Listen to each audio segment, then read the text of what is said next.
Hello everybody and welcome back to Cinema Savvy. It is myself, George, bringing you a brand new review. Of course, a spoiler-free review on Mission Impossible Dead Reckoning Part 1. Directed by Chris McQuarrie and of course starring Tom Cruise as Ethan Hunt once more for the 7th time we've seen him on the big screen, with Part 2 due to release next year. And as mentioned already, I'm going to give my spoiler-free thoughts on this film. The embargo has now lifted. I'm recording this the night before I've just got home from London. I've driven back. I've even done a bit of a Tom Cruise impersonation to get home quicker, but I'll talk about that a little bit later. But as always, please do comment below your thoughts on Mission Impossible. If you've seen Dead Reckoning, please do keep it spoiler-free in this video. We will be doing a spoiler discussion. We haven't got a date for that. When we've got a date, we'll put it in a comment and pin it.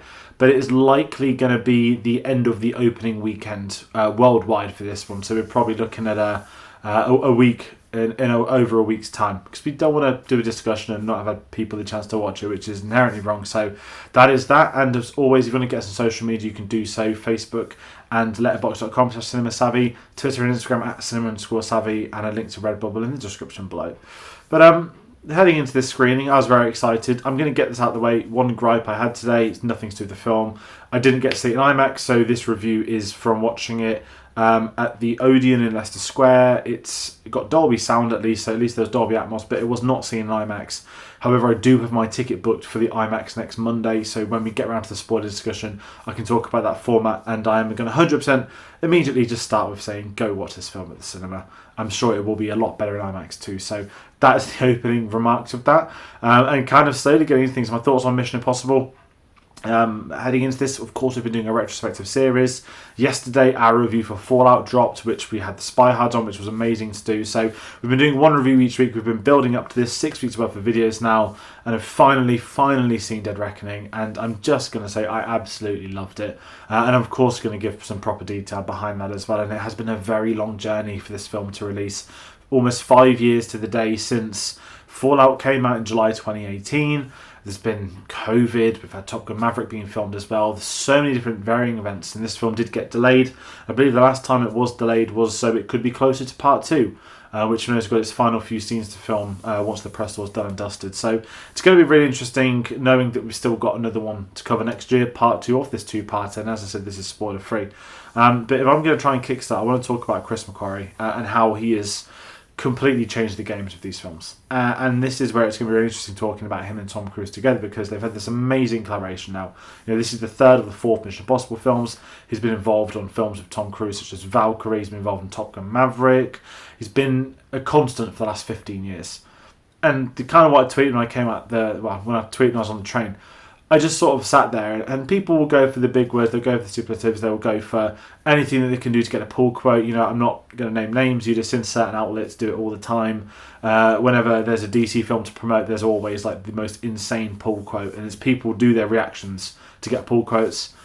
And I just thought with this one, it's Tom Cruise and Chris McQuarrie collaborating again. You know what you're going to get. They're going to deliver. And it sounds so casual, but when these guys deliver, they deliver some of the best. We've had some of the best blockbusters of the last 20 years of these guys. They've been responsible for a fair few of these, and I just love their working relationship with one another and how it's come to the fold, and the fact we are getting a two-parter. And this isn't the traditional two-parter as well, I'm going to say. That's all I'm going to leave it there. Obviously, the spoiler discussion, I can go to a lot of other things. But in terms of how I feel with it, when Across the Spider-Verse finished, I was like, boom, give me Part 2. For this, I didn't have that feeling, but that's a very good positive as well, that the story for a Part 1 was able to be a complete story, I feel, or at least be able to be watched individually. We did a video on the channel last week, and me and Tate spoke about a load of Part 1s. We talked about things like Harry Potter, Hunger Games, and it's this split line down the middle. But this film feels like a film. So if you're a bit nervous, if you're wondering, oh, do I need to wait till next year? No, you don't need to wait. You can still watch this film by itself. It's great entertainment. It's well worth seeing on the big screen. And that's a really big thing for me, because the Part 1s and 2s can be divisive for some. And obviously other people saying, are these last Mission Impossible films? We still don't know. There's been interviews, they've been talking about it on red carpets, that there could be more. We really don't know. And this film isn't an indication of that, which is great as well. And kind of not even doing the story. I can't really talk about the story with this because it is keeping it spoiler free. And it's, not saying the usual IMF stuff, but, we're 7 films into a Mission Impossible series. You kind of know what you're going to get at this point story-wise, but I'm going to save the story discussion and specifics for that spoiler discussion. And I'm going to kind of say that I was fully invested in the storyline. Some of the character arcs I was really behind on. Some characters others are going to think are underutilized. I'm not going to say who they are, but I'm going to talk off with Hayley Atwell first, playing the role of Grace, one of our new characters. I thought she was amazing in this film.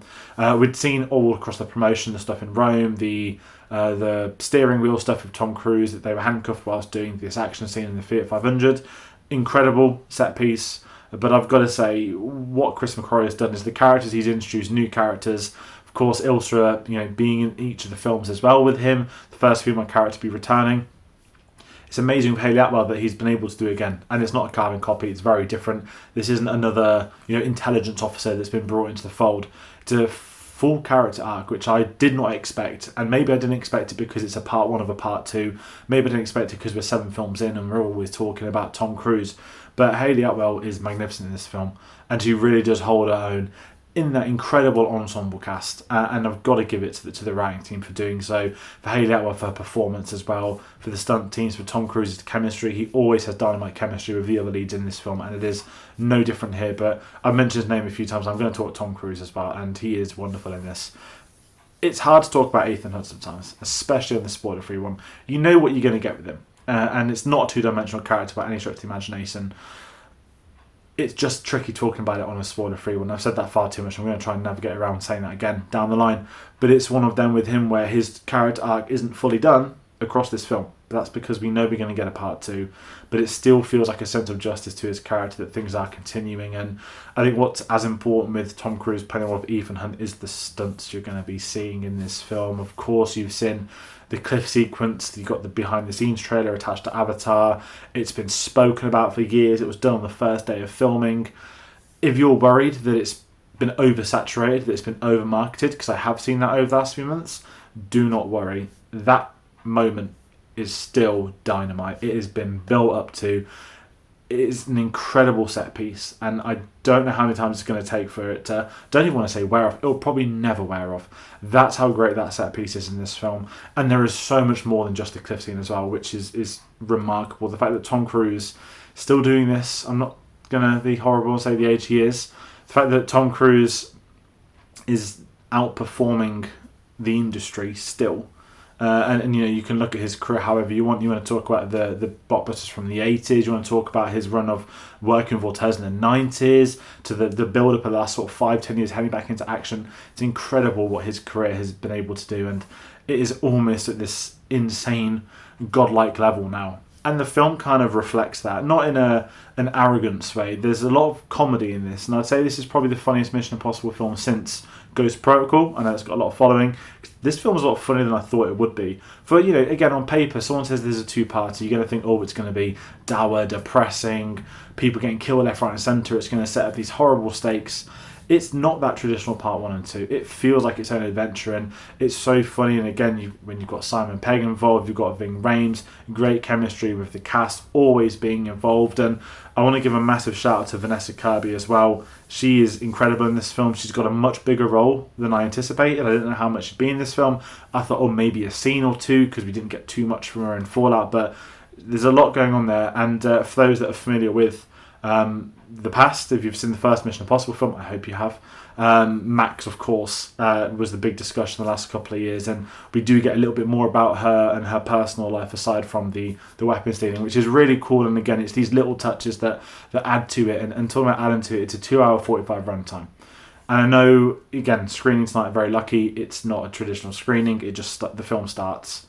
We don't get trailers, we don't get adverts, and I know it's going to be a long time for some people. We've obviously got Oppenheimer coming up in a few weeks as well. We've had many long films recently. It's been a big thing. Blockbusters seem to be getting longer with higher budgets. The runtime of this is not an issue. It absolutely flew by. The pacing is so well done. Maybe not as good as Fallout pacing-wise, but Fallout is an exception to action filmmaking. But with Dead Reckoning Part 1, I just felt like there was something really interesting going on, and the tone I'm coming from it and the phrase I'm trying to think of, it's story-wise, thematically, it's like the first Mission Impossible had a baby with Mission Impossible Fallout, and that's a really weird thing to say, but what this film is doing is taking it back to the roots of the espionage. Of course, we get returning characters like Kittredge, which played by Henry Zoni, who's absolutely amazing in this film. Every time he's on screen, it's really, really cool. I love the fact that we're going further back into some of the older films, going to the early stages of I guess, Ethan Hunt's life. But Henry Zoni, it's not a glorified cameo. He's in this film quite a bit, and I really, really enjoyed him in this.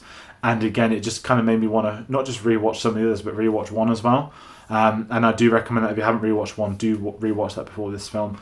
But it's these moments, these characters, these interactions that the stakes that are in place are there. And it's not like the last film where it's like opening scene, here's a nuclear bomb, let's go. Nothing to do with that. It takes its time to get into it, and when it does, you're gripped in the story, you're curious by the ideals, and I think that's actually something the Mission Impossible films have been missing. Not that I would change any of the last ones, but story-wise, I felt like there is more going on with this film, and then in turn with that, they're then able to bring in these big action set pieces into that we are used to now, that we love seeing, and I just think it's a really interesting way for them to approach it. With this being the third Chris McQuarrie film as well, I do feel it's very different to Rogue Nation and Fallout in that sense, but it never loses scope of what it is. And again, his relationship, his working relationship with Tom Cruise is just magnificent. And I mentioned some stunts. I've spoken about a few other things. I want to talk about the music. Lorne Balfour telling as well. Fallout, which is my favourite Mission Impossible score. He's great with this film as well. There's some videos on Twitter of him doing it in a couple of months ago when they were scoring it. The scores kicked in, and I feel the way the Mission Impossible films have got to, they know exactly what they are. They know what their approach is. They know what they're doing. They've got a team alongside Ethan Hunt. They know what they're doing with their villains. I'm not going to say too much on that again. I'm going to say that for another discussion, because I would genuinely say the best way to go into this film is knowing as little as possible.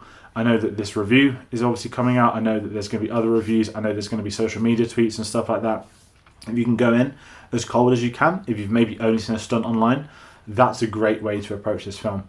But the more you know, I think, not the less interesting it's going to be, but it was really cool going in not having a clue where the story is going to unfold. And I think the marketing team's done a really good job of that, because when people spoken about this film, they were talking about Tom Cruise jumping on the side of the cliff.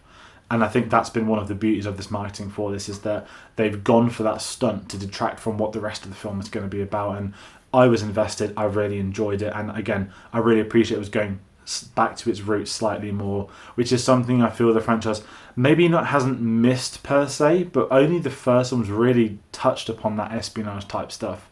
And it's a good blend to do that with modern day, with how the series has evolved, and it just makes for an absolutely thrilling film. That's kind of all I can really say at this point. I don't want to say too much. I don't want to say too little. I'm just going to reiterate what I said at the very beginning of the film. You've got to see this on the big screen.